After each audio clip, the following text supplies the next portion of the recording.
రోజు మనం సొలొమోన్ గారి గురించి చూద్దాం.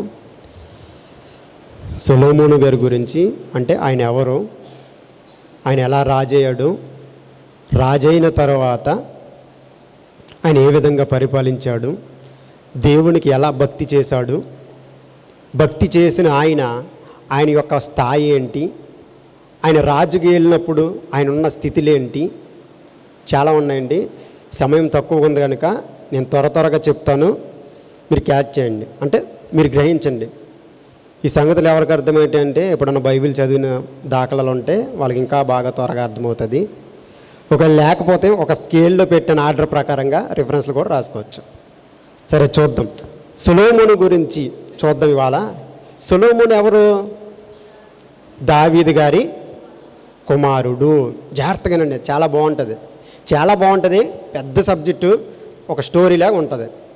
సొలొమోను గారు ఎవరంటే దావీదు గారి కుమారుడు. మరి దావీదు గారు ఎవరు? యెషయా లెక్కలో లేడు, గొర్రెల కాపరి. ఎక్కడున్నప్పుడు దేవుడు దావీదుని పిలిచాడంటే గొర్రెలు కాస్తున్నప్పుడు పిలిచాడు. ఓకేనా? అయితే దావీదు గొర్రెల కాపరి కదా, దేవుడు పిలిచాడు.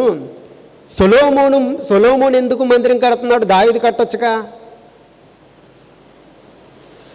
సొలొమోను మందిరం కట్టమని దేవుడు చెప్పాడు. దావీదుని ఎందుకు కట్టద్దు అని అన్నాడంటే అసలు మందిరం యొక్క ఉద్దేశము, అసలు మందిరం కట్టాలని దావీదుకి ఎందుకు ఆలోచన వచ్చింది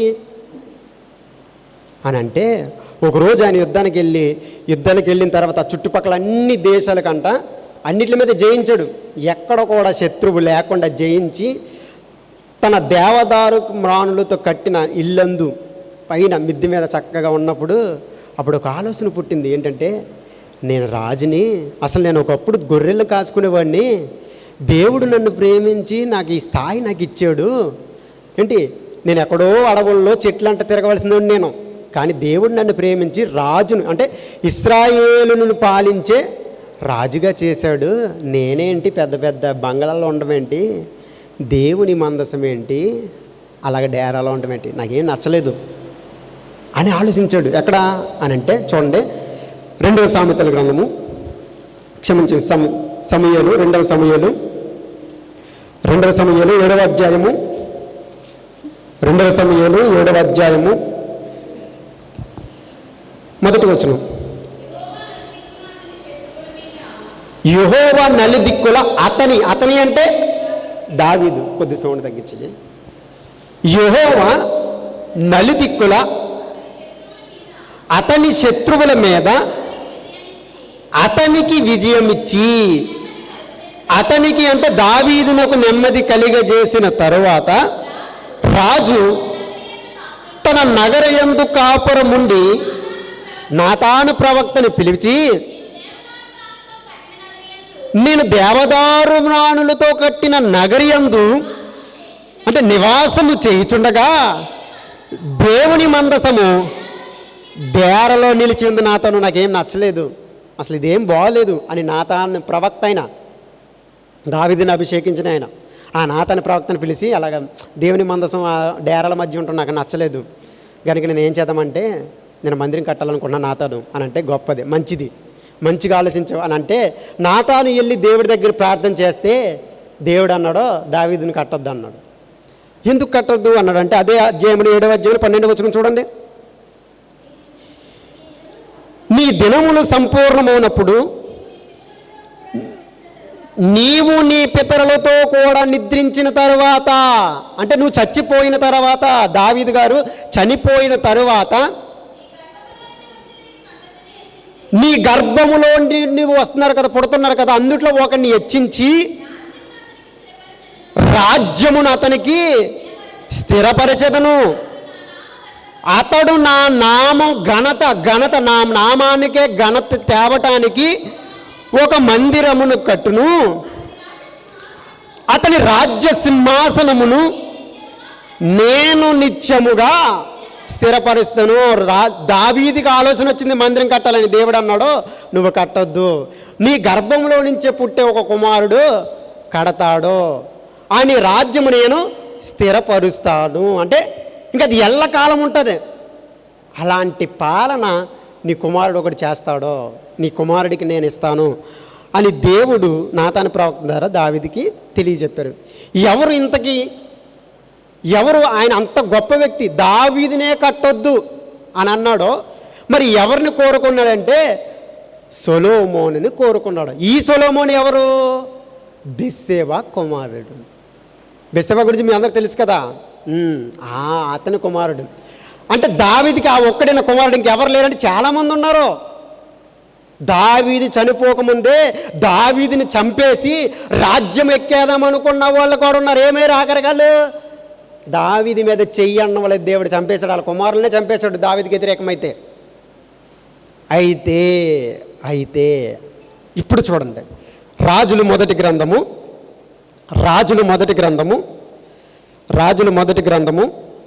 మొదటి అధ్యాయం మొదటి వచనం. రాజైన దావీదు అంటే బాగా ముసలోడైపోయాడు. ఆ టైంలో అతని కుమారుడు ఒకడు ఉన్నాడు, ఏం పేరు అతని పేరు? అదోనియా. అంటే రేపో మాపో రాజు చనిపోతాడు కొన్ని రోజుల్లో. ఆ టైంలో సొలొమోనే కాకుండా అదోనియా కూడా అతనికి ఒక కుమారుడుగా ఉన్నాడు. ఆ కుమారుడు ఏం చేశాడంటే, మా నాన్న ఇంకా బ్రతికి ఉన్నాడు, ఇంకేం చేయలేదు, నెక్స్ట్ రాజు నేనే అని అనుకున్నంట కొంతమంది ప్రవక్తలని, న్యాయాధిపతులని, పూజారుల్ని, ఒక 50 గుర్రాలని, ఆ గుర్రాల వెనకాల కొద్ది వెనకాల జనాలు ఒక 50 మంది. ఇప్పుడు మనకంటే రాజుకి 4 కార్లు ఎట్టుకుంటారు, అప్పుడు అలా గుర్రాలు అప్పుడు ఫేమస్, ఇప్పుడు కార్లు ఫేమస్. అలాగ గుర్రాలు ఎట్టుకుని కొంతమంది జనాన్ని ఇచ్చి వాళ్ళకి డబ్బులు ఇచ్చి భోజనాలు ఎట్టి నేనే రాజుని అయిపోతానని ఒక ఎత్తైన పర్వతం దగ్గరికి వెళ్ళి అక్కడ ప్రార్థనలు అవి చేసుకుని రాజు అయిపోదామని డిసైడ్ అయిపోయాడు. ఇలా జరిగిపోతుంది అన్నీ. కాసేపట్లో రాజు నెక్స్ట్ ఎవరంటే అదోనియా.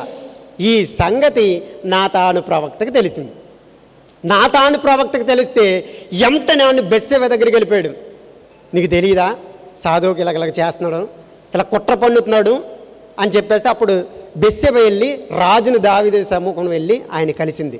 ఆయన కలిస్తే అప్పుడు రాజు వీళ్ళిద్దరూ మాట్లాడుకుని అప్పుడు రాజు తన గుర్రమునిచ్చి తన కంచెర గాడిదనిచ్చి సొలొమోను రాజుని చేయాలని డిసైడ్ చేశాడు. రాజు అయిన తర్వాత మొదటి సమూయేలు 2వ అధ్యాయము మొదటి వచనం.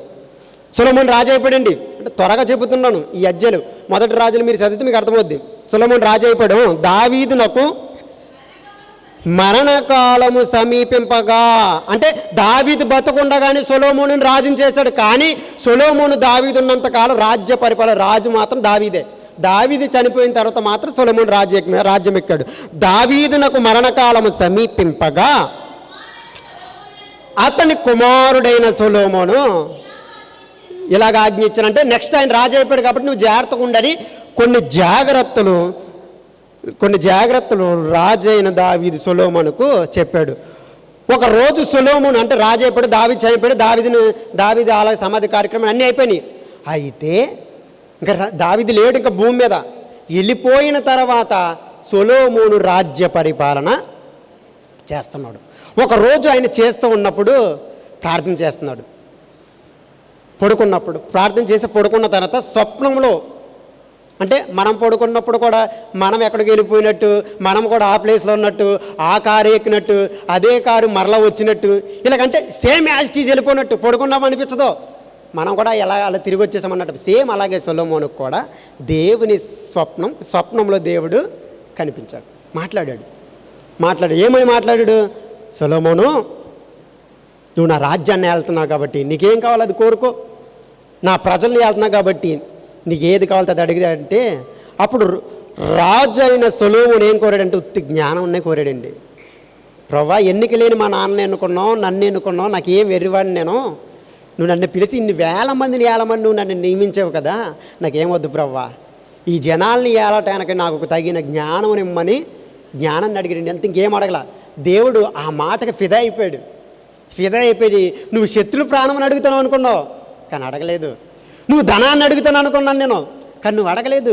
పోనీ దీర్ఘాయువు ఇమ్మని, నాకు ఇంకెప్పుడు చచ్చిపోకుండా ఉండాలి అలాంటి ఆయుష్ వరం ఇమ్మని అడుగుతావు అనుకున్నా, అని కదా అడగల.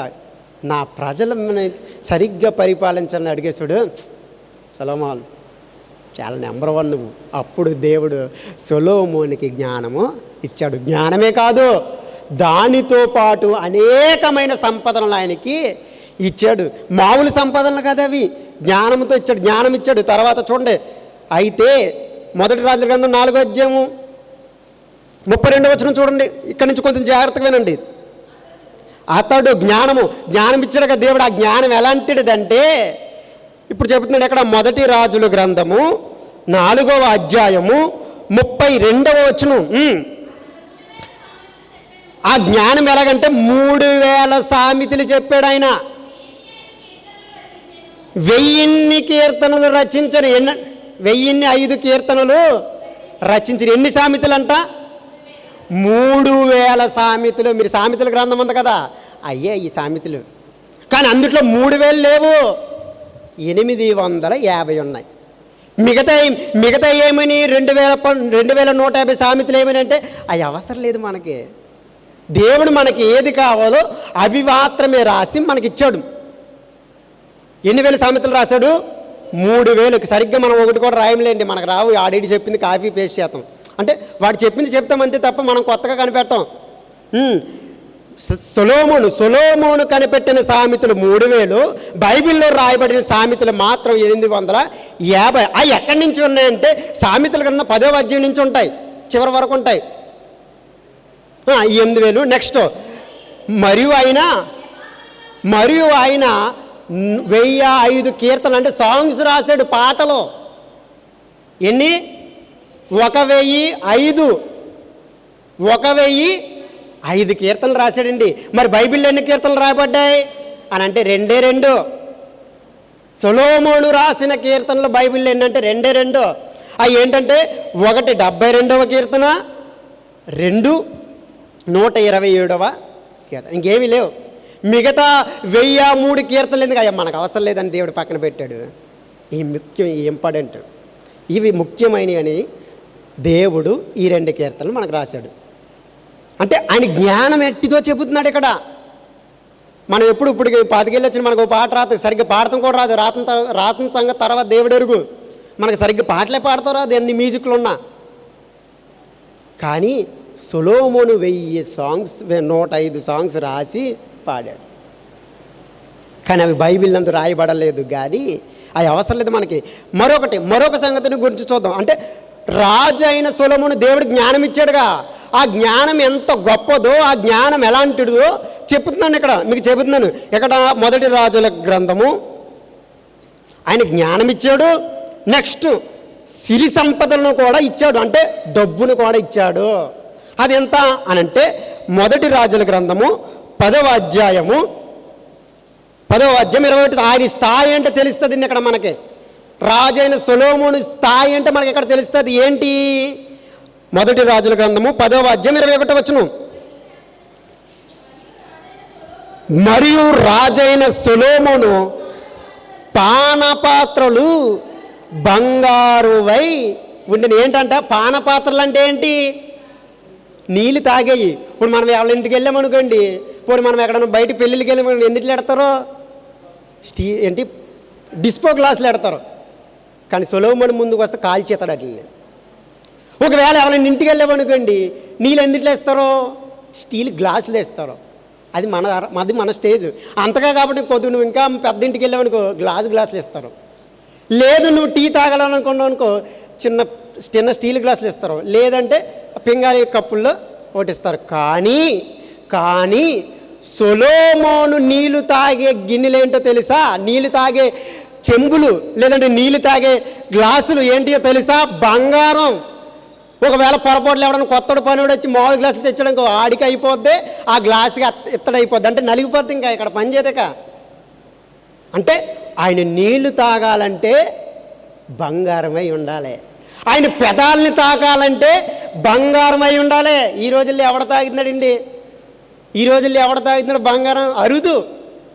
అది కూడా ఎక్కువ 10 గ్లాసులు తప్ప 12 గ్లాసులు అయితే ఎక్కువ 50 గ్లాసులు తప్ప ఏముండదు. కానీ సొలొమోను ఇంట్లో ఏ అడుగులో చూసినా సరే బంగారమే. ఆయన తినే ప్లేటు బంగారం. ఎలా వచ్చిందని సంపద అంటే దేవుడు ఆశీర్వదించాడు. దేవుడి ఎదుట ధనాన్ని కోరకల. ఒకవేళ మనకేమన్నా దేవుడు అదే అవకాశము ఈ రాత్రి మనకు అనిపించి అడిగితే ఏమడుగుతాం? మనకున్న అప్పులన్నీ పోవాలి, ఈ ఊర్లో ఎవరికి లేనంత ఇల్లు మనం కట్టాలి, దానికి ఒక కారు ఉండాలి, మన ఎదుటోడు కప్పించేంత గొప్ప స్టేజ్లో ఉండాలి, ఇంకా ఎక్కువ ప్రభా అందరికంటే ఎక్కువ సంవత్సరాలు నేనే బ్రతకాలే అని మనం కోరుకుంటాం. కానీ సొలొమోను బ్రతుకు గురించి అడగలా, సొలొమోను డబ్బుల గురించి అడగలా, నేను రాజ్యం వెళ్తున్నాను కదా, యుద్ధం ఎలాగ చేయాలి నాకు తెలియదు కదా, ఎదుటో శత్రువులు ప్రాణాన్ని అడగలా. దేవుని యొక్క ప్రజల్ని పరిపాలించడానికి జ్ఞానం మాత్రం అడిగాడు. దానితో పాటు దేవుడు ఎన్నో ఇచ్చాడు, జ్ఞానం ఇచ్చాడు, డబ్బునిచ్చాడు, ధనాన్ని ఇచ్చాడు, ఎన్నో ఇచ్చాడు. ఇంకా సొలొమోను ఏటేటా వచ్చు బంగారం ఎంతో తెలిస్తే చచ్చిపోతాం మనం.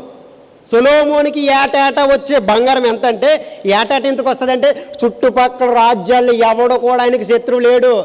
కప్పం కట్టేవారు, కప్పం అంటే పన్ను కట్టేవారు. పన్ను కట్టకపోతే నెక్స్ట్ ఆ రాజ్యం ఉండదు అక్కడ. అలాగ కట్టిన పన్ను ఆయనకి ఏటేటా వచ్చేది ఎంత అని అంటే, మొదటి రాజుల గ్రంథం 10వ అధ్యాయం 14వ వచనం, ఏటేట సొలొమోనుకొచ్చు బంగారము, ఏటేట అంటే సంవత్సరానికి, ఒక్కొక్క సంవత్సరానికి వచ్చే బంగారము 1332 మణుగుల ఎత్తు. ఇది సంవత్సరానికి వచ్చే పన్ను. మొత్తం ఎన్ని సంవత్సరాలు రాజ్యాన్ని ఏలాడు? 40 సంవత్సరాలు.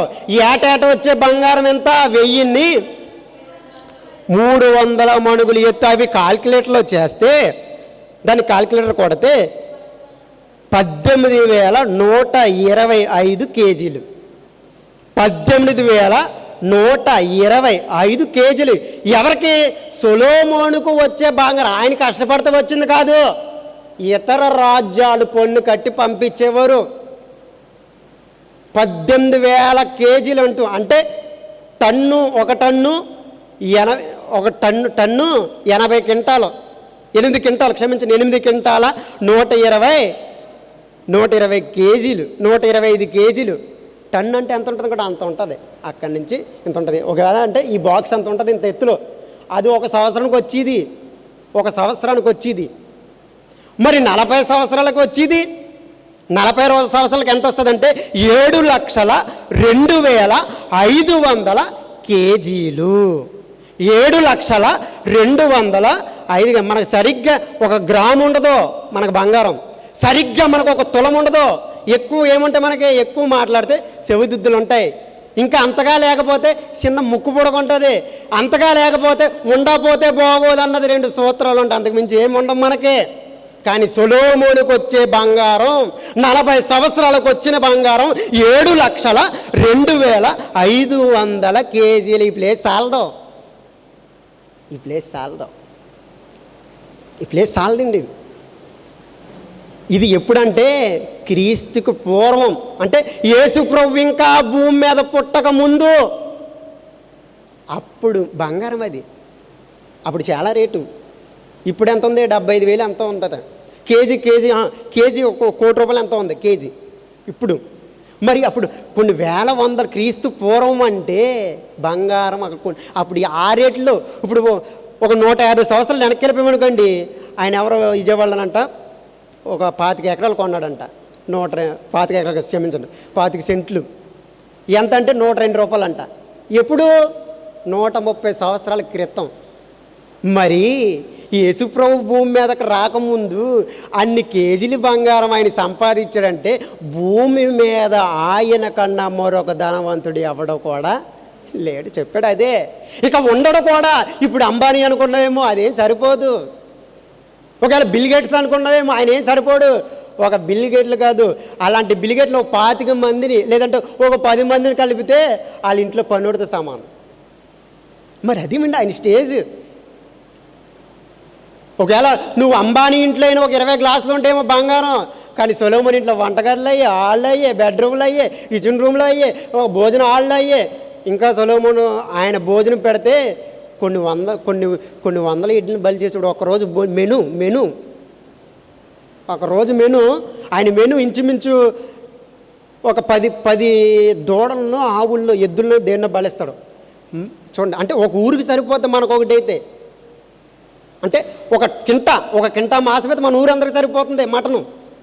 మరి అలాంటిది ఆ టైంలో ఆయన వేసే బల్లి, ఆయన ఇంట్లో వండే ఒక పూట వంటకాలంట ఇంచుమించు మన ఆంధ్ర రాష్ట్రం అంతా సరిపోద్ది. అంటే సొలొమోను అంత గొప్పోడు అని చెప్పడానికి చెబుతున్నాను. సొలొమోను అంత ఉన్నతమైన వాడు. అలాంటి ఉన్నతమైన వాడు ఇందాక చదివారు కదా ఎబ్రీయులకు రాసిన పత్రికలో, విశ్వాసుల జాబితాలో ఆయన పేరు లేదు. 1000 ఆయన రాశాడు. ఎన్ని కీర్తనలు?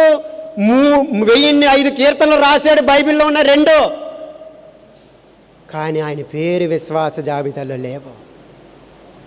ఆయన 3000 సామెతలు రాశాడు. 850 ఉన్నాయి ఆయన రాసినవి ఉన్నాయి, కానీ ఆయన లేకుండా పోయాడు. ఎందుకు లేడు? ఎందుకు లేకుండా పోయాడు? ఎందుకు అలాగ అయిపోవలసి వచ్చింది? ఇది సొలొమోను స్ట్రాటజీ. ఆయన స్థాయి అలాంటిది. మరో మాట చూద్దాం సొలొమోను గురించి. సొలొమోను జ్ఞానంలో గొప్పోడు, డబ్బులో గొప్పోడు. మరి భక్తి చూడండి. భక్తి చూడండి. మొదటి రాజుల గ్రంథము 6వ అధ్యాయము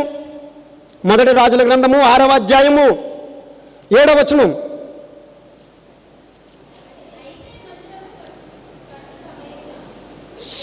సొలొమోను భక్తి చూడండి.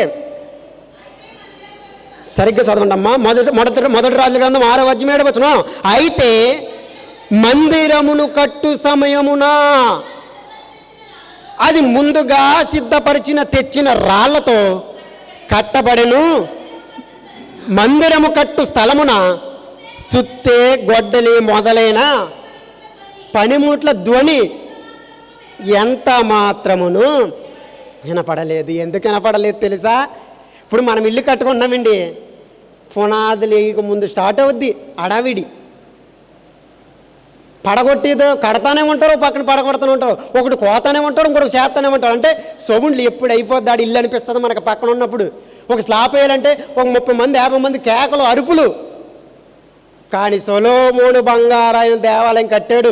దానికన్నా ముందు రాళ్ళుతో కట్టాడు. ఆ రాళ్ళు ఎక్కడి నుంచి తెచ్చాడంటే ఇంచుమించు ఒక 7 కిలోమీటర్ల అవతల నుంచి, అంటే ఇంకా పైన ఉండొచ్చు.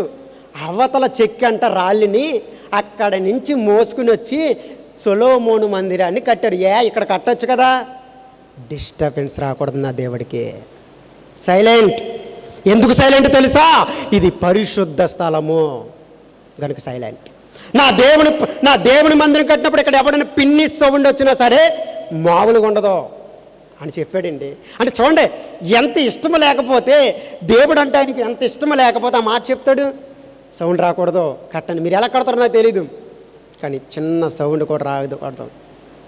ఒకవేళ ఏమైనా రాయి ఒకవేళ కొలతలు కొలుచుకున్న తర్వాత ఒకవేళ తేడా వచ్చిందనుకో, మరలా వెనక పట్టుకెళ్ళిపోవాలి. అంత దూరం పట్టుకెళ్ళిపోయి మరలా అక్కడ ఏదైతే తేడా వచ్చిందో అలాగలా కొట్టాలి. సుత్తుతో కొట్టి చెక్కి మరలా దాన్ని మోసుకుంటూ రావాలి. మరలా మోసుకుంటూ వచ్చి అప్పుడు సరిగ్గా సరిపోయిందో లేదో చూడాలి. అది ఆయన భక్తి. అంటే దేవుడు అంటే అంత శ్రద్ధ చూపుతాడు ఆయన జీవితం అలా ఉంటుంది. ఇంకో మరో మాట చూడండి, ఇంకా భక్తి గురించి. అదే మొదటి రాజుల గ్రంథం 5వ అధ్యాయం 15వ వచనం చూడండి. అక్కడే కాదు భక్తి, ఇక్కడ కూడా చెబుతున్నాడు. ఎంతమంది సొలొమోను దేవాలయాన్ని కట్టారంటే మొదటి రాజుల గ్రంథము 5వ అధ్యాయం 15వ వచనం. సొలొమోనుకు బరువుల మోయేవారు, అంటే మందిరాన్ని కట్టిన వారు 70,000 మంది, పర్వతముల మీద చెట్లు నరికిన వారు 80,000 మంది. 80,000 మంది రెండు కలిపితే 153,600 మంది. వాళ్ళ మీద 3,500 మంది 600 మంది వాళ్ళు ఉంటారు, నాయకులు ఉంటారు. వీళ్ళందరినీ కలిపితే అంట ఓన్లీ మందిరమును కట్టడానికి 153,600 మంది మందిరాన్ని కడుతున్నారు. కడుతున్నప్పుడు ఏం చెప్పాడో తెలుసా సొలొమోను? మాట్లాడకుండా చేయని పని. ఇది పరిశుద్ధ స్థలం. ఈ ప్లేస్లో చిన్న సౌండ్ ఒకటి రాకూడదు, సైలెంట్. నా దేవుడికి డిస్టర్బ్ అవ్వకూడదు. ఇది పరిశుద్ధ స్థలం. కాబట్టి వాళ్ళు దగ్గరికి పని చేయండి. సరిగ్గా 2-3 పని చేస్తే మనకి ఒక 2 పని చేస్తే చాలండి. పని మాట్లాడకపోయింది పని అవ్వదు. కానీ ఆ రోజు సొలొమోను మాట్లాడితే మామూలుగా ఉండదని చెప్పాడు. ఎందుకంటే అది పరిశుద్ధ స్థలము. చూడండి, ఆయన దేవుడికి ఎంత స్టేజ్ ఇస్తున్నారు చూడండి. దేవుని ఎంత ఉన్నతమైన స్థాయిలో చూడాలనుకున్నా చూడండి. అలాంటి ఆయన, అలాంటి జ్ఞాని అయిన వాడు, అలాంటి డబ్బున్నవాడు, అలాంటి భక్తి ఉన్నవాడు హెబ్రీలు రాసిన పత్రికలో విశ్వాస జాబితాలు అని పేరు లేదు. ఇప్పుడు దాన్నే చూస్తున్నామండి. ఎందుకు లేదో అన్నయ్య చూస్తున్నాం.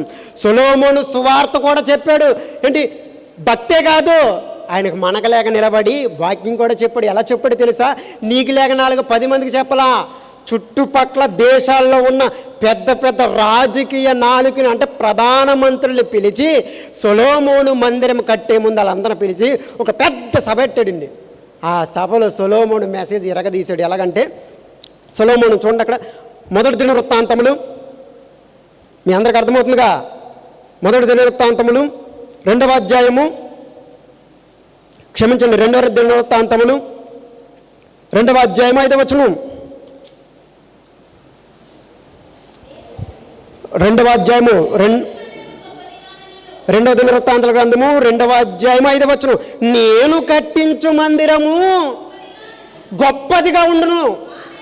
మా దేవుడు మా దేవుడు మా దేవుడు సకల దేవతల కంటే మహనీయుడు. ఆకాశములను మహాకాశములను ఆయన పట్టదు. ఆయనకి మందిరము కట్టజాలడానికి చారిపోయిన వాడెవడో, ఆయన సన్నిధిని ఆయనకు మందిరమును కట్టించుటైనను దలచను. నేనేమాత్రపు వాడును, ధూపం వేయుటకే నేను ఆయనకు మందిరము. చూడండి ఏం చెప్తున్నాడు అక్కడ, మా దేవుడు సకల దేవతల కంటే గొప్పోడు. అందరూ సైలెంట్గా ఉన్నారు అక్కడ. మా దేవుడు సకల దేవతల కంటే మహనీయుడు. ఇంకొక మాట చెప్పనా, నీ దేవుడు అక్కడిక్కడ సరిపోతాడేమో, నా దేవుడికి ఆకాశమే పట్టదు, నా దేవుడికి మహాకాశంలో పట్టం. ఇదేంటండి ఆకాశం మహాకాశం అంటే? ఈ ఆకాశం కాక ఇంకో ఆకాశం ఉందంటే 3 ఉన్నాయి ఇలాంటివి. నువ్వు కనిపించేది ఒకటే, కనబడని 3 ఉన్నాయి. ఎప్పుడైనా చూద్దాం తన సంగతి తర్వాత. అంటే ఆకాశము మహాకాశము మనము పూజిస్తున్నాం చూడు, ఆ దేవుడికి పట్టం. మరి సొలొమోను ఎక్కడో ఇశ్రాయేలు దేశంలో, అంటే ఇశ్రాయేలు దేశంలో ఎక్కడో యెరూషలేము ప్రాంతంలో ఏంటి ఒక మందిరం కడితే ఆయనకి ఎక్కడ సాలుతుందండి? అందుకే అంటున్నాడు, ఇది సరిపోదు, కేవలం నేను ఎందుకు బంగారు దేవాలయాన్ని కడుతున్నానంటే ఆయనకు ధూపం వేయటానికే నేను కడుతున్నాను, ఆయనకు ధూపం వేయడానికి కడుతున్నాను, ఆయన కను దృష్టి ఇక్కడ ఉంటే చాలు అని చెప్పారు. చూడండి ఆయన భక్తి చూడండి, ఆయన స్థాయి చూడండి, ఆయన దేవుని చూసే విధానం చూడండి. అయితే ఇలా జరిగిన తర్వాత ఇలా జరిగిపోయింది కదా, ఇంతవరకు వచ్చింది కదా, ఇప్పుడు మందిర ప్రతిష్ఠ చేసినప్పుడు ఒకటి చేస్తే బాగోదు, మరి ఆయనకి భార్య కూడా కావాలి. మరి సొలొమోను గారి భార్య ఎవరు అని అంటే, సొలొమోను గారి భార్య గురించి చూద్దాం. మళ్ళీ రండి, మొదటి రాజుల గ్రంథము, మీకు అర్థమవుతుంది, వరుసనే ఉంటుంది. మొదటి రాజుల గ్రంథము 3వ అధ్యాయము. పెళ్లి చేసుకున్నాడు సొలొమోను. మొదటి వచనం, తరువాత సొలొమోను అంటే తరువాత సొలొమోను ఐగుప్తు రాజైన ఫరో కుమార్తెనంట పెళ్ళి చేసుకుని, దేవుడు ఏదైతే చేయొద్దన్నాడో అది చేశాడు. ఆయన ఏమనలేదండి, సరే సొలొమోను జ్ఞానవంతుడే కదా పర్లేదు అనుకున్నాడు. అయితే సొలొమోను ఐగుప్తు రాజైన ఫరో యొక్క అంటే ఐగుప్తుకి రాజు ఎవడో ఫరో. ఇప్పుడు రాజకుమార్తెను పెళ్లి చేసుకున్నాడు. ఎలా ఉంటుంది ఆ ఏంజలు అంటే? రాజకుమార్తెలు అంటే ఎలా ఉంటారో రెండు మాటలు చెప్పడంటే బొమ్మలాగా ఉంటారు. ఎందుకంటే బయటికి రావాలి, పనులు ఏం చేయరు, తినటం లేవటం పడుకోవడం, ఏం చూడటం ఖర్చు పెట్టడం, జలసాలు చేయడమే. వేరే శివుకు చింత రేపు పనికి వెళ్ళాలి డ్యూటీ చేయాలి ఏముండదు. ఏ శివుకు లేకుండా చక్కగా ఎంజాయ్ చేస్తూ జలసాలు చేస్తూ చక్కగా ఇంట్లో ఉంది. అలాంటి అమ్మ ఎలా ఉంటుందంటే కొందన బొమ్మలే ఉంటుంది. కానీ కానీ కానీ సొలొమోను చేసుకున్న అమ్మ ఎలా ఉందో తెలుసా? ఉత్తు నల్ల రంగు అంటే నలుపు.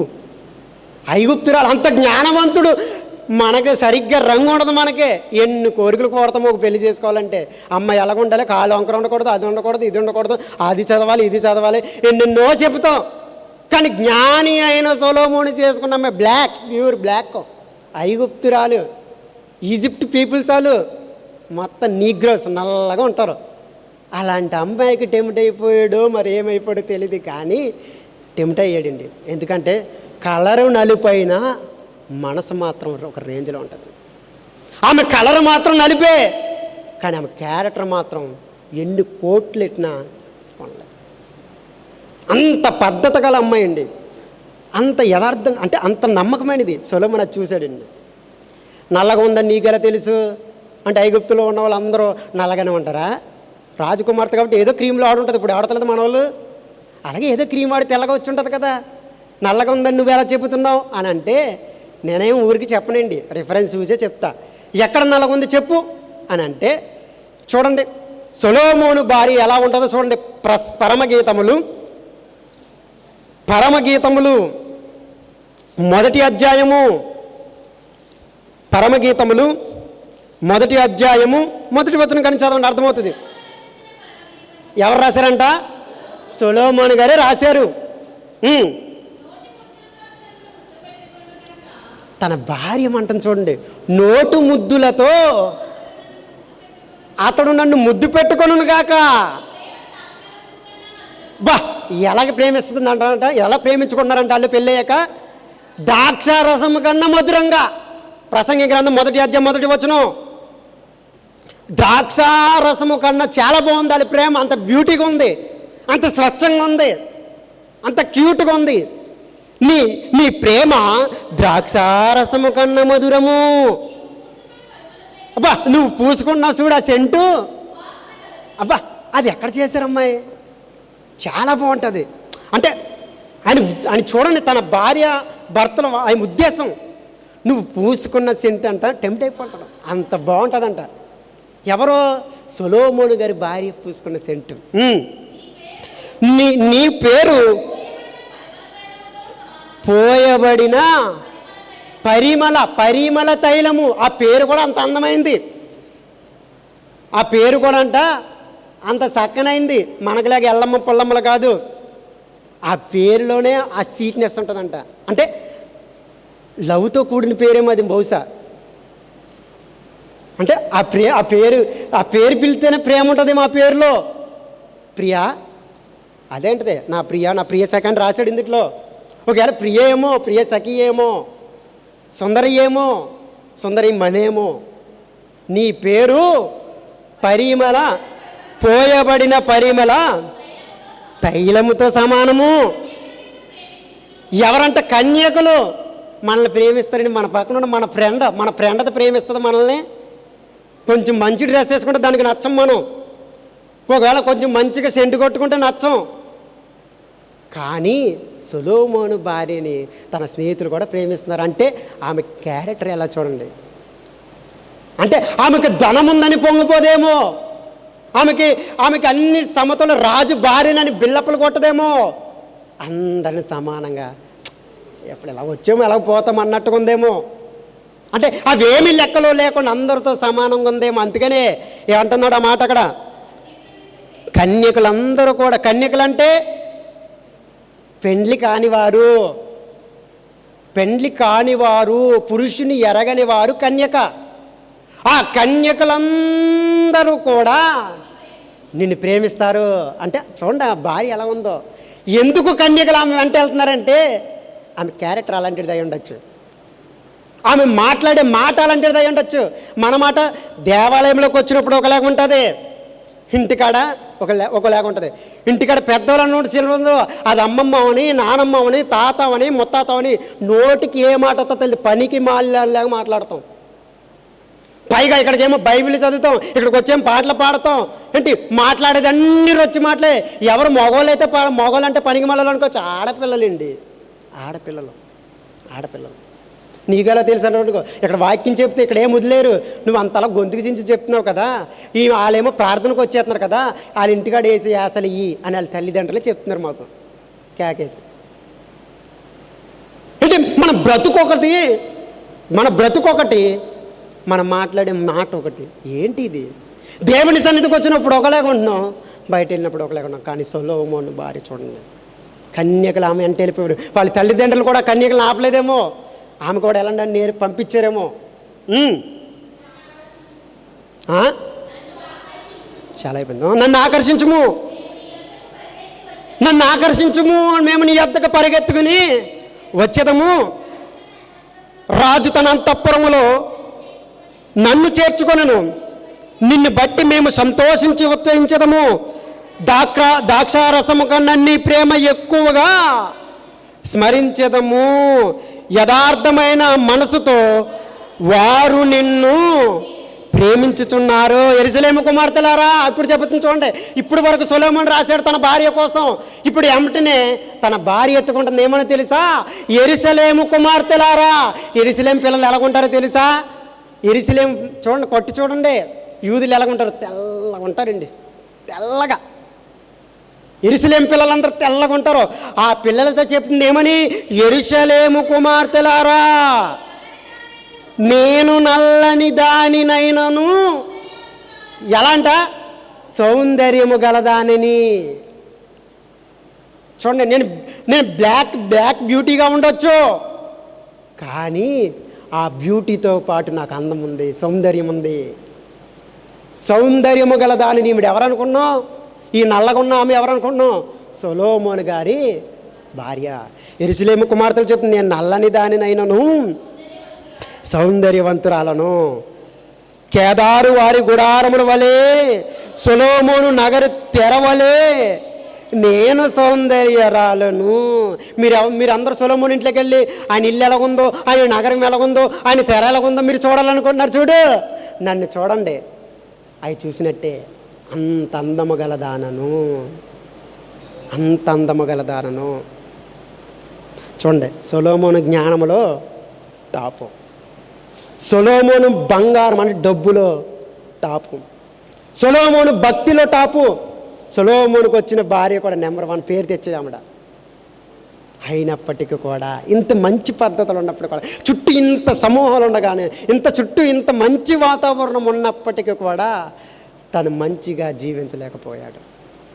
శ్వాస జాబితాలని పేరు లేదు, ఎందుకు లేదు అన్న దానికోసం ఈ పరుగులన్నీ దేని కొరకు అనంటే ఎందుకు లేదు. ఆయన జ్ఞానం ఎలాంటిదంటే 300 సామెతలు వేశ్యల దగ్గరికి వెళ్ళొద్దని రాశాడు. 300 సామెతలు, రే పరాయి స్త్రీ దగ్గరికి వెళ్ళొద్దు, అది నిన్ను ఆఖరికి మరణం దగ్గరికి నడిపించేస్తుంది. పరాయి స్త్రీతో నువ్వు ఎక్కువ మాట్లాడొద్దు, అది నిన్ను ఒక రోజు ముంచేస్తుంది. పరాయి స్త్రీ ఆ ఇరుకైన గుంటరు, అది ఒకసారి ఆ గుంటలో పడ్డావంటే మరలా వెనక రావు. నీ భార్యతో నువ్వు సుఖంగా ఉండు, నీ భార్య తప్ప వేరే భార్యల దగ్గరికి వెళ్ళొద్దు. ఒకవేళ వెళ్ళావా నీ బతుకు సుఖం లేకుండా అయిపోద్ది అని సొలొమోను 300 సామెతలను రాశాడు. చూద్దామా వేసి ఎలాంటిది ఒకసారి చూద్దాం. సామెతల గ్రంథము 23వ అధ్యాయము, త్వరగా సామెతల గ్రంథం 23వ అధ్యాయము 32వ వచనం. సామెతల గ్రంథం 23వ అధ్యాయం 32వ వచనం. పిమ్మట అది సర్పము వలె కరుచుని. ఎవరో నువ్వు నీ భార్య కాకుండా, లేదంటే నువ్వెవనస్తుడివైతే నువ్వెవరితో మాట్లాడుతున్నావో అది, నువ్వెవరితో మాట్లాడుతున్నావో ఆమె, ఒకరితో మాట్లాడుతున్నావో, ఇద్దరితో మాట్లాడుతున్నావో, పెళ్ళైన దానితో మాట్లాడుతున్నావో, పెళ్ళి అవని దానితో మాట్లాడుతున్నావో, ఒకవేళ ఆడదానివైతే నువ్వు పెళ్ళైన వాడితో మాట్లాడుతున్నావో, లేకంటే పెళ్ళి కాని వాడితో మాట్లాడుతున్నావో జాగ్రత్త. అది ఆఖరికి నిన్ను సర్పము వలె కరిస్తుంది. ఈ రోజు కరవనట్టు అనిపింది, నీకు కోడ తిరుగుతుంది కదా, నీకేమనిపించదో వెళ్ళొచ్చేస్తుంది అనుకుంటావు పాము. ఒకరోజు అది నువ్వు పడుకున్న మంచం మీద పడుకుని నిన్ను కరిచేస్తుంది. జాగ్రత్త. ఇది నా భార్యకి తెలియదు కదా, నేను మెసేజ్ చేస్తున్నాం అనుకున్నావేమో, ఖచ్చితంగా ఒకరోజు తెలిసి చచ్చిపోతావు ఆ రోజు. ఒకవేళ నీ భర్తకు తెలియదు అనుకున్నావేమో, నరికేస్తాడు. ఈ భర్తకు వచ్చే రోషము యెహోవా రోషం అంట. యెహోవా ఏం చేస్తాడు? నరికేశాడు. నరుకుతానని చెప్పాడు యెహోవా. తన భర్తకు కోపం వస్తాడంట. తన భార్య తప్పు చేస్తే ఇప్పుడు ఎందుకు కుక్కర్లో అట్లు ఇట్లు వండేసి ఎందుకు చేస్తున్నారు? తన భార్యని నరికేసంట, మొక్కలు చేసంట, కుక్కర్లు ఏళ్ళు వేయించాడంట. ఎందుకు? అది చేసిన పని అలాంటి రొచ్చి పని, అలాంటి పనికి మాలిన పని చేసింది కాబట్టి తుక్కు కింద కైమ కింద కొట్టేశాడు. మటన్ సాపుడు కూడా అన్ని మొక్కలు అన్న ఫీజులు కొట్టడేమో అంటే అది కోపం వచ్చింది. తన భార్యని అంతగా ప్రేమించాడో ఆ మొక్కల్లో చూడొచ్చు మనం. తన భార్య కొరకు రాత్రనక పగలనక వెళ్ళి కష్టపడితే వేరే వాడితో రంకెట్టుకుంది. ఆ రోజు ఎవరికి నా భర్తకు తెలియదు అనుకుంది. ఒకరోజు చూశాడు, ఏమైంది, అర్ధాంతరంగా కాటేస్తుంది. పిమ్మట సర్పము కాటేయడం అంటే ఇదే అనుకుంది. నా భార్య తెలితే, నా భర్తకు తెలితే నేను ఏదోలా మెలెట్టేతాను అనుకుంది. మెలెట్టి అంత ఛాన్స్ ఏమి ఇవ్వాల, భర్త నరికేసాడు, పక్కనెట్టాడు. ఒకవేళ నువ్వు భర్తవే, నువ్వు ఒకవేళ యజమానుడు కొన్నావేమో, ఎవరంతో వెళ్తున్నావేమో, జాగ్రత్త. నిన్ను లెక్కలేని దానికి ఒకరోజు చూస్తుంది. నీ కళ్ళ ముందే నీ భార్య వేరుపడితే వెళ్తుంది, నువ్వు వెళ్తే తప్ప నేను వెళ్తాను అంటదే. నువ్వు చేసే పనికి మనల్ని బట్టి ఆమె కూడా మాట్లాడితే, ఎక్కువ మాట్లాడితే నువ్వు తినే కూరలు ఏదో వేసి పెట్టేస్తుంది. అంటే తన పిల్లల కోసం అంత నిగ్రతతో తన భార్య రాత్రనక పగలనక అక్కడ దూరదేశాల్లో కష్టపడుతుంటే ఇక్కడ రంకులు కట్టుకుని తిరిగితే ఊరుకుంటుందా? ఏదో ఒక రోజు వస్తుంది, నీకు తెలియకుండా నేను ప్రేమిస్తాను. స్త్రీ మాట ఎలాగుంటుందంటే, సొలొమోను చూసారుగా లాలన చేసింది. నిన్ను కూడా నీ భార్య లాలన చేసి ఏదో ఒకటి కలిపేసేద్ది, ఆ రోజు చచ్చూరుకుంటావు. అదే చెబుతున్నాడు సామెతల గ్రంథము 23:27 ఏమని, పిమ్మట సర్పం వలె కరుసును, వేశ్య లోతైన గొయ్యి, దాని జోలికి పోవద్దురా. ఒకవేళ ఇప్పటి వరకు వెళ్ళేమో మానేయమని చెబుతున్నాడు. పరాయి స్త్రీల దగ్గరికి వెళ్ళేమో, పరాయి పురుషులతో మాట్లాడుతున్నామో మానేయ్. అది ఒకరోజు నిన్ను పాము వలె, సర్పం వలె.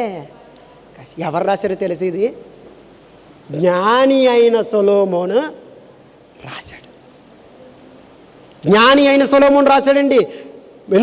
ఇది ఒకటే, ఇది నేను ఒకటే చూపించే టైం లేక ఇంకా 300 ఉన్నాయి ఇలాంటివి, చచ్చిపోతారు. భార్యతో గొడవ పడే కన్నా గద్దెక్కి మిద్ది మీద మూల కూర్చోరు, దాంతో ఎక్కువగా మాట్లాడకరు అన్నాడు కూడా.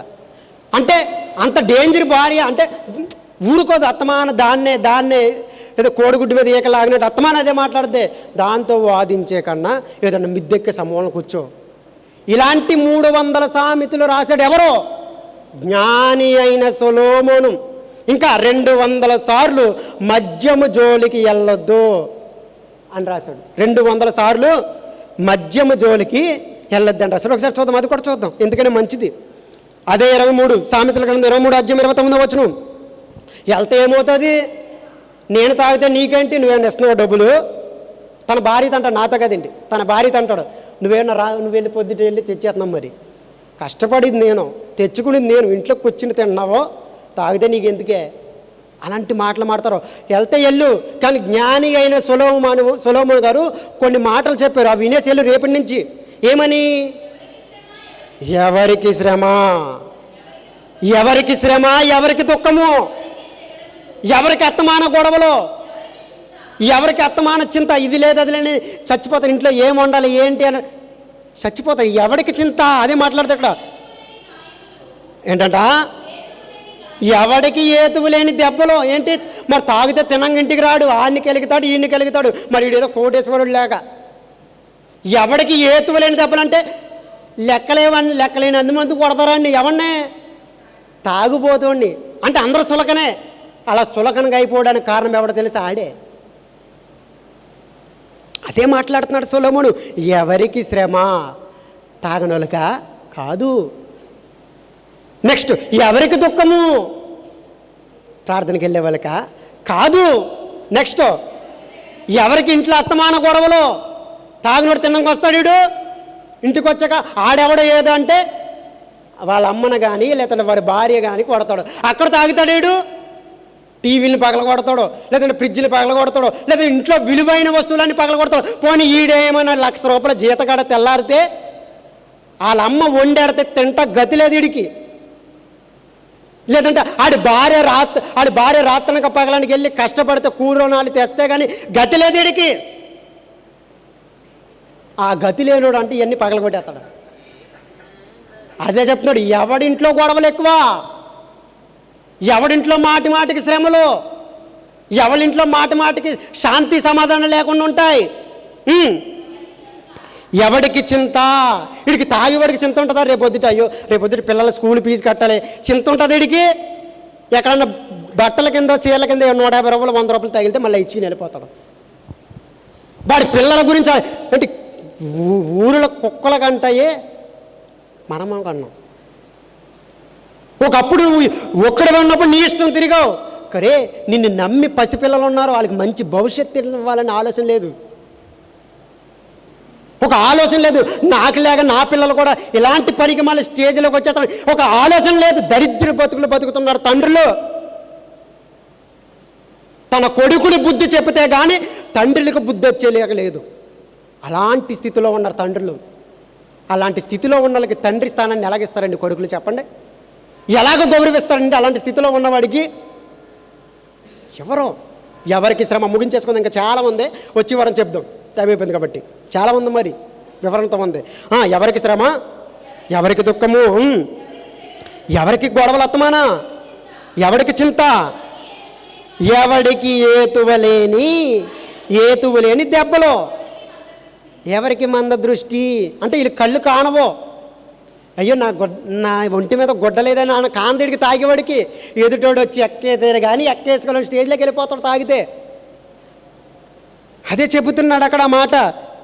ఎవరికి ఏతులేని కానీ ఎవరి మంద దృష్టి. అటు కన్ను మిన్ని కాండ తల్లేదో పిల్లేదో కానట్టుగా వెళ్ళిపోతాడు ఒక్కోసారి. అదే అన్నాడు, వాడి కళ్ళు కూడా కనబడకుండా వెళ్ళిపోతాడు. ఎవరికి తెలుసా? ఇవన్నీ ఎవరింట్లో ఉంటాయి తెలుసా? ఈ శ్రమలన్నీ ఎవరింట్లో ఉంటాయి తెలుసా చెబుతున్నాడు. ద్రాక్షారసముతో ఏంటంట ప్రొద్దు పుచ్చుకొని వారికే. మరల మాట ఉంది అక్కడ. ఎవరికంటే ఎవరింట్లో ఉంటాయంటే ఈ గొడవలన్నీ ద్రాక్షారసముతో. ఆ మాట అక్కడ ఉందా లేదా? మరి గట్టి చదవండి. ద్రాక్షారసముతో ప్రొద్దు పుచ్చు వారికే కదా. ఏ రసముతోనంట? ద్రాక్ష రసంతో. వీడికి తెల్లారితే మొంగ కూడా కడుక్కోపోయినా ఎక్కడికి వెళ్ళిపోలేడు పరిగెత్తుకుని? మంచినీళ్ళు ట్యాప్ కాడికి వెళ్ళడం, వైన్ షాప్ కాడికి వెళ్తాడు. పొద్దుటి లెగిస్తే అదే పని, వేరే పని ఉండదు, వేరే ఆలోచన ఉండదు. షేక్ వచ్చేద్ది, మరి దడొచ్చేద్ది. అంటే కొంతమంది పని చేయవు. ఎవడింట్లో గొడవలు, ఎవడింట్లో శ్రమలు అంటే ఇలాగ తాగుబోతుల ఇంట్లో సమాధానం, ఐక్యత, ఒక ఎదుగు బొదుగు జీవితాలు అసలు ఉండవు. అదే ఎవరికి శ్రమ అంటే ద్రాక్షారసముతో పొద్దు పొచ్చింటే అంటే తెల్లారక ముందే తాగుబోతుల కింద రోడ్లంటే వెళ్ళిపోయేవాడి ఇంట్లోనే కదా గొడవలు, ఏతువులు, లెక్కలేని గాయములు, దెబ్బలు, శ్రమలు, కళ్ళు కానని మంద దృష్టి వాడింట్లోనే కదా. కలిపిన ద్రాక్షారసము రుచి చూడ చేరువారికే కదా. కలిపిన ద్రాక్షారసాన్ని రుచి చూడాలని అంటే ఇప్పుడు కొత్తగా ఉన్నవాడు కూడా ఏం చేస్తాడంటే ఎలా ఉంటుందో ట్రై చేస్తానరా. మనందరూ చాలామంది తాగిన వాళ్ళు అందరూ ఇదే మాట. కొత్తగా ట్రై చేసినప్పుడు ఎలా ఉంటుందని ట్రై చేసామంటే ట్రై చేస్తావు. ఆ రోజుతో వదలదు నిన్ను. ఆ రోజు బాగున్నట్టు అనిపిస్తుంది. 2 రోజులు గ్యాప్ ఇస్తాం, మరలా 3వ రోజు కూడా ఎవరికి తెలియకుండా అయితే బాగుండి అనిపిస్తుంది. అక్కడ తాగవు. తర్వాత 2 రోజులు 3 రోజులు 1 నెల రోజులు ఎవరికి తెలియకుండా చేస్తావు. నెల రోజులు గడిచిన తర్వాత ఒక ఫ్రెండ్ని చేసుకుంటే ఆడేవాడంటే తాగుబోతే స్నేహితుడు. అందుకే నీ స్నేహితుడు ఎవడో చెప్పు, నువ్వు ఎలాంటాడో చెప్తాను అంది బైబిల్. ఒక ఇంటి ఇల్లాలని చూసి చెప్పొచ్చంట, ఒక ఇల్లుని చూసి చెప్పొచ్చంట. ఆ ఇల్లాలు ఎలాంటిదో నీ ఫ్రెండ్ ఎవరినో చూసి చెప్తే చాలు నీ బతుకు ఎలాంటిదో మా బతుకులు ఎలాంటిదో చెప్పచ్చు. ద్రాక్షారసము ఎలా ఉంటుందంట? ద్రాక్షారసము మెక్కిలి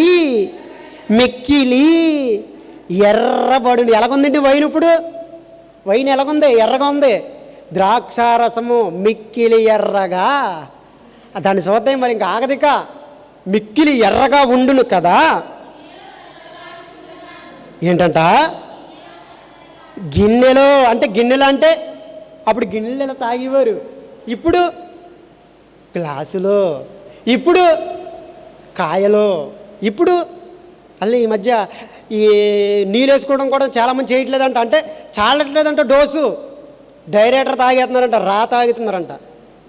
తాగితే ఏమీ లేదు, నీతో పాటు రేపొద్దుట ఇంకొక యూరిన్ బ్యాగ్ వేసేస్తారు. అది ఇచ్చుకుని రోడ్డు అంతా తిరిగేస్తున్నాయి. అలాగ వెళ్ళి తాగుతాం, యూరిన్ బ్యాగ్ ఇచ్చుకుంటే నీ యొక్క ఊపిరితిత్తులు, నీ లివర్లో ఒక రోజుకి నువ్వు యవనస్తుడు కదా, బలం ఉంటుంది. ఇప్పుడు 10 సంవత్సరాలు 5 సంవత్సరాలు అలాగే తాగు. దేనికి పని చేయవు. ఆఖరికి నిన్ను కట్టుకున్నది కూడా నిన్ను లెక్క చేయకుండా చేస్తుంది. నీ కళ్ళ ముందే నిన్ను కట్టుకున్నది చాలా యాసలేస్తుంది. అప్పుడు నువ్వేం చేయలేవు, ఎందుకంటే అప్పుడు నీ బలం అంతా ఉడికిపోయింది. ద్రాక్షారసము గిన్నెలో మిక్కిలి ఎర్రగా కనబడును కదా. గిన్నెలో తల ఆడిపోద్ది. అది వేస్తే గ్లాసులో అబ్బా అనిపిస్తుంది. నెక్స్ట్, త్రాగుటకు రుచిగా ఉన్నది గాను దాని వైపు చూడము. ఒకవేళ తాగితే బాగుందని అనుకుని వెళ్తున్నావేమో, అది తాగితే ఏదో మర్చిపోతానని వెళ్తున్నావేమో. సొలొమోను చెప్తున్నాడు, జ్ఞాని అయిన సొలొమోను చెప్తున్నాడు, దాని జోలికి పోవద్దు, ఆగుపో అని చెప్పాడు. ఒకవేళ వెళ్తే ఏమవుతుంది? లెక్కలేని దెబ్బలన్నీ నీకే అని చెబుతున్నాడు అక్కడ. పిమ్మటాది సర్పము వలె. ఏదైతే నువ్వు తాగావో, ఏదైతే నువ్వు కాదని తిరిగావో, ఎవడు చెప్పినా నీకెందుకు అన్నావో, అదే ఒక రోజు నిన్ను హాస్పిటల్ ప్రాంతంలో. ఇప్పుడు అన్ని యాక్సిడెంట్లు అన్నీ ఎవరికి ఎక్కువ అవుతున్నాయండి? మనం బాగానే రోడ్డు అంటే వెళ్తాం, తాగినోడు వచ్చి గుద్దేస్తాడు. మనం అందరూ బాగానే వెళ్తాం రైట్లో, కానీ ఆడే రాంగ్ రూట్లో వచ్చి గుద్దేస్తాడు. అసలు వీళ్ళ ఇంట్లో బతుకే అంతంత, పూట తింటే పూట గడవని బతుకు. అలాంటిది ఒక్కసారి నీ కుటుంబంలో యాక్సిడెంట్లు అయితే, మన కుటుంబాల్లో ఒక గవర్నమెంట్ హాస్పిటల్ తప్ప వేరేది గతేది లేదండి. అది కూడా నువ్వు బలవంతుడైతే బతుకుతావు, లేదా అది కూడా కష్టం, వెనక్కి రావు మరలా. ఇలాంటి తాగుబోతులందరూ అలాంటి గవర్నమెంట్ హాస్పిటల్ పెట్టాలండి. ఎందుకంటే ఒక భార్యను సుఖపెట్టడం అని ఉండదు. అయ్యో నన్ను నమ్మి నాకు దేవుడిచ్చిన బహుమానాల పిల్లల కోసం కష్టపడదామని ఉండదు. ఎప్పుడు చూసినా వాడు రొంపు జీవితం కోసం ఆలోచిస్తాడు. ఎప్పుడు చూడని ఆడి వ్యసన బతుకుల కోసమే చూస్తాడు. ఇదిగో ద్రాక్షారసముతో పొద్దు పొడిచి వాళ్ళారా, మీకు శ్రమ, మీకు లెక్కలేనన్ని గాయములు, మీకు లెక్కలేనన్ని ఏతువులు. ఇదిగో ఒకవేళ ఇప్పటి వరకు ద్రాక్షారసముతో తిరుగుతున్నవేమో జాగ్రత్త, దాని వశమున పోతున్నవేమో జాగ్రత్త, ఒకరోజు అది నిన్ను సర్పం వలె కాటేస్తాడు. ఎన్ని సామెతలు రాశాడంటే అండి, ఎన్నెన్నో సామెతలు రాశాడు, మామూలుగా రాయలా. అయితే ఇన్ని సామెతలు రాశాడు, ఇన్ని పాటలు పాడాడు, ఇంత జ్ఞానమైన మాటలు చెప్పాడు. ఎన్నో మాటలు చెప్పినోడి పేరు విశ్వాసుల జాబితాలో ఎందుకు లేదు? ఇక్కడి నుంచి స్టార్ట్. ఇది పార్ట్ 1. ఇంకో గంట ఉంటుంది ఇక్కడి నుంచి మెసేజ్, ఇంకో గంట ఉంటుంది. కాబట్టి ఇవాళ ఇక్కడ సరిపెట్టేద్దాం, నెక్స్ట్ వీక్ చూద్దాం. ఎందుకు తెలుసా? ఎందుకు నెక్స్ట్ వీక్ని చూద్దామంటే అది ఇంకా అసలు మామూలుగా ఉండదు, చాలా బాగుంటుంది. మీకు చిన్నగా ఒక ఉదాహరణ చెప్తాను కొన్ని. అంటే నెక్స్ట్ వీక్ ఇంకా రానివాడు కూడా వస్తాడని కొన్ని మాటల కొద్ది ముందుకు వెళ్ళి చెబుతాను. ఏంటంటే, ఏదైతే తాగొద్దన్నాడో అదే సొలొమోను చేశాడు. నెంబర్ 1. ఏ వేశ్యల దగ్గర జోలికి పోవద్దన్నాడో అదే వేశ్యల దగ్గరికి వెళ్ళాడు. ఏ జనులను పిలిచి దేవుడు దేవతలందరిలో కన్నా నా దేవుడు గొప్పోడు అన్నాడో అదే సొలొమోను అన్య దేవతలకు దూపాలేశాడు. ఎలా మారింది? అంత జ్ఞానవంతుడు, అంత వివేచన గలవాడు ఎలాగ తప్పుడు త్రోవలోకి వెళ్ళిపోయాడు. కొన్ని కోట్ల వ్యత్యాసంతో ఆయనకున్న ధనం ఈ రోజుల్లో ఎవరికి లేదు. అలాంటి ధనవంతుడు, అలాంటి మహోన్నతుడు సొలొమోను, దావీదును కూడా వద్దు, సొలొమోను చేత నా మందిరం కట్టాలని చెప్పాడు దేవుడు. అలాంటి భక్తిపరుడు సొలొమోను జీవితం 20 ఏళ్ళు వరకు, రాజైన 20 ఏళ్ళు వరకు ఒక అద్భుతమైన నెంబర్ 1 అండి. మందిరం ఎప్పుడైతే 20 సంవత్సరాలు కట్టారు, రాజనగరం మందిరం, ఈ మందిరం ఎప్పుడైతే కట్టడం అయిపోయిందో తర్వాత జీవితం పాడైపోయింది. ఎందుకు పాడైపోయిందో నెక్స్ట్ వీక్ చూద్దాం. చెప్పాడు, విరికైన గుంట, లోతైన గుంట అన్నాను. అదే గుంటలో సొలొమోను పడిపోయాడు. మద్యముతో చేయకు, అది నిన్ను లెక్కలేని గాయములు చేస్తుంది. మద్యముతో తిరగమోకు, అది నిన్ను నవ్వులు పాలుగా చేస్తుంది, నీకు దుఃఖం కలిగి చేస్తుంది, ఏలనగా చేస్తుంది అని ఏ సొలొమోను అయితే చెప్పాడో అదే సామెతకి ఆయన జీవితం సరిపోయిందండి. ఎందుకు అలా అయిపోయాడో తెలుసంటే నెక్స్ట్ వీక్ చూద్దామండి. చాలా బాధేస్తుందండి. ఆయనంత బైబిల్లో ఆయనంత జ్ఞానవంతుడు ఎవ్వరూ లేరండి. ఆయనంత తెలివైన వాడు ఎవ్వరూ లేరండి. ఆయనకున్న ధనము ఎవరికి లేదండి. ఆయన కట్టిన మందిరం ఎలాంటిదో తెలుసా? ఇప్పుడు ఈ పునాదులు ఉన్నాయి కదా, ఆయన ఎలా కట్టాడు తెలుసా? బంగారంతో కట్టాడు సొలొమోను మందిరం. ఇప్పుడు ఈ తెర ఉంది కదా, ఈ తెర బంగారంతో చేయించాడు. ఎలాగనుకో తెలుసా? నువ్వు వేసుకుంటున్నావు 3 కాసులు 4 కాసులు చేసుకుని గొలుసు, అలాంటి గొలుసులతో చేయించాడు దేవాలయంలో తెరని. చాలా విచిత్రమైన పనులు చేశాడండి. మహోన్నతమైన జ్ఞానమే మనం వర్ణింపలేమండి. ఆయన జ్ఞానము తెలుసుకోవడానికి 2000 కిలోమీటర్ల ఆవల నుంచి శాబా దేశపు రాణి వచ్చిందంటే చూడండి. నాకు అనిపిస్తుంది చనిపోయిన తర్వాత సొలొమోను శాబా దేశపు రాణి చూసుకొని ఉంటారండి. రాజు అయిన సొలొమోను సిగ్గుతో తలంచుకొని ఉంటాడు. ఆ రోజు తన నగరకు వచ్చినప్పుడు సొలొమోను ఏం చేశాడో తెలుసా? తనకున్నవన్నీ చూపించాడండి. తనకున్న జ్ఞానమంతా ఆమె ముందు ఎచ్చేసపరిచినప్పుడు, నా దేశంలో విన్న జ్ఞానము, నీ దగ్గరికి వచ్చిన జ్ఞానము రవ్వంత కూడా లేదు. వాళ్ళు చెప్పింది రవ్వంతే, కానీ ఇక్కడ చూస్తే నీ ముందు ఎవడైనా నీ ఆఖరికి నీ పనులు ఎంత ధన్యులు అంటే తెలుసా రాజైన సొలొమోను? నేను కూడా నీ పనుల ఒక దానిలాగా ఉండిపోవాలనిపిస్తుంది, కానీ నాకు ఆవతల రాజ్యం ఉంది. ఆ రాజ్యానికి నేను రాణిని, ఆ రాజ్యం దగ్గరికి వెళ్ళిపోతాను. చనిపోయిన తర్వాత ఇద్దరు చూసుకుని ఉంటారండి. సొలొమోను ఆమె కంటపడగానే దుఃఖంతో తలదించేసుకుని ఉంటాడు. అలాంటి స్థితికి వెళ్ళిపోవడానికి కారణాలు ఏంటి? నెక్స్ట్ వీక్ చూద్దాం. దేవుడి కొద్ది మాటలు మన వెనుకల్లో దీవించి ఆశీర్వదించును కాక. ఆమేన్. ప్రార్థన చేసుకుందాం. ప్రార్థన. ప్రేమగల తండ్రి, కృపగల దేవా, ఎన్నో విలువైన సంగతులు మీరు మాతో మాట్లాడిన విధానాన్ని బట్టి నీ పొందడం తండ్రి. దేవా, నీ కుమారుడు బట్టి తండ్రి జ్ఞాని అయిన సొలొమోను గురించి భక్తిలో ప్రవ్వా నెంబర్ 1గా ఉన్నాడు ప్రవ్వా. విశ్వాస జీవితంలో నెంబర్ 1గా ఉన్నాడు ప్రవ్వా. డబ్బులో ధనములో నెంబర్ 1గా ఉన్నాడు ప్రవ్వా. దేవా, తన జీవితం ఏ విధముగా చూసిన ప్రవ్వా జ్ఞానములో నెంబర్ 1 ప్రవ్వా. ఏ విధముగా చూసిన ప్రవ్వా అతని వంటి వాడు ఎవడు కూడా లేకుండా పోయారు ప్రవ్వా. అలాంటి జ్ఞానవంతుడు ప్రవ్వా నీకు దేవాలయాన్ని కట్టాడు ప్రవ్వా. అలాంటి జ్ఞానవంతుడి పేరు విశ్వాసాల జాబితాలో లేకపోవడం మమ్మల్ని ఎంతగానో బాధపరుస్తుంది. కారణం ఏంటంటే సొలొమోను జీవితం అలాంటిది ప్రవ్వా. ఒకవేళ మేము కూడా అనుకుంటున్నామేమో ప్రవ్వా, మంగళవారం యవనస్తులు కూడికి వెళ్ళిపోతున్నాం కదా, దేవుడు నాకు పరలోకాన్ని ఇస్తాడేమో అనుకుంటున్నాం ప్రవ్వా. ఆదివారం ఆరాధనలకు వెళ్ళిపోతున్నాము. దేవుడు ఆయన రాజ్యంలో నేను వచ్చానని ఈరోజు నీ గ్రంథంలో రాసుకుంటున్నామని నేను అనుకుంటున్నాను ప్రవ్వా. అవేమి కాదు ప్రవ్వా. నా బ్రతుకు నీ ఎదుట సరిగ్గా లేదు ప్రవ్వా. పేరుకేదో నేను వస్తున్నాను కానీ ప్రవ్వా, పేరుకేదో నిన్ను ఆరాధించి రాపోతే బాగోదని వస్తున్నాను కానీ ప్రవ్వా, నిన్ను నిజంగా సొలొమోను వలె ఆత్మతో నిన్ను ఆరాధించడానికి నేను రాలేకపోతున్నాను ప్రవ్వా. సొలొమోనుకున్న భక్తి నాలో లేదు ప్రవ్వా. సొలొమోను అంతటి వాడే విశ్వాసుల జాబితాలో లేడంటే ప్రవ్వా, నీ మందిరాన్ని బంగారపు రాళ్ళతో కట్టిన వాడే నీ యొక్క రాజ్యముకి చేరువగా దూరంగా ఉన్నాడంటే ప్రవ్వా, మేము ఏ పాటి వారం ప్రవ్వా, మేము ఎన్నిక లేని వారం ప్రవ్వా. మా బ్రతుకు చూస్తే ప్రవ్వా దేవాలయంలో ఒకలాగా ఉంటుంది ప్రవ్వా, మా ఇంటిని కాడ ఒకలాగా ఉంటుంది ప్రవ్వా, నేను చేయుచున్న పని చోటలో ఒకలాగా ఉంటుంది ప్రవ్వా, నేను స్కూల్కి వెళుతుంటే అక్కడ ఒకలాగా ఉంటుంది బతుకు ప్రవ్వా.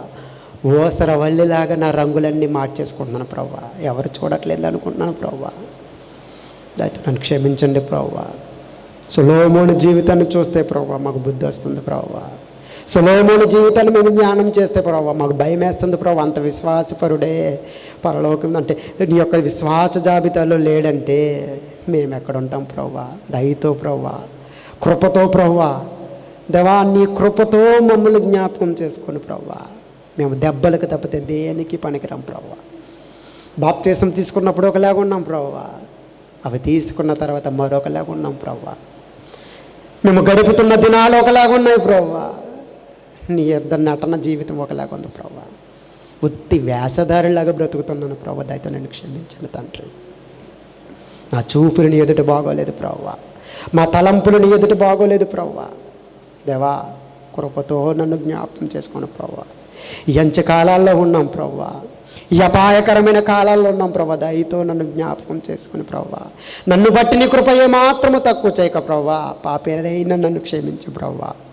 నీ యందు భయభక్తులు కలిగి పరిశుద్ధంగా జీవించే బ్రతుకు నాకు దయచేయండి. నీ చిత్తమైతే ప్రవ్వా మరొక వారం మేమందరము కలుసుకుని ప్రభువా మరిన్ని సంగతులు మేము చూడటానికి సహాయమును దయచేస్తారని కోరుతూ సమస్త మహిమ ఘనత ప్రభావం మీకు ఆరోపిస్తూ మమ్మల్ని మేము తగ్గించుకుంటూ తండ్రి మీ నామాన్ని హెచ్చిస్తూ మీ ప్రియకుమారుడును మా రక్షకుడైన నజరేయుడైన యేసుక్రీస్తు వారి పేరటి ప్రార్థన మనవులు అడిగి వేడుకుని పొందుకుని నామ కన్న తండ్రి.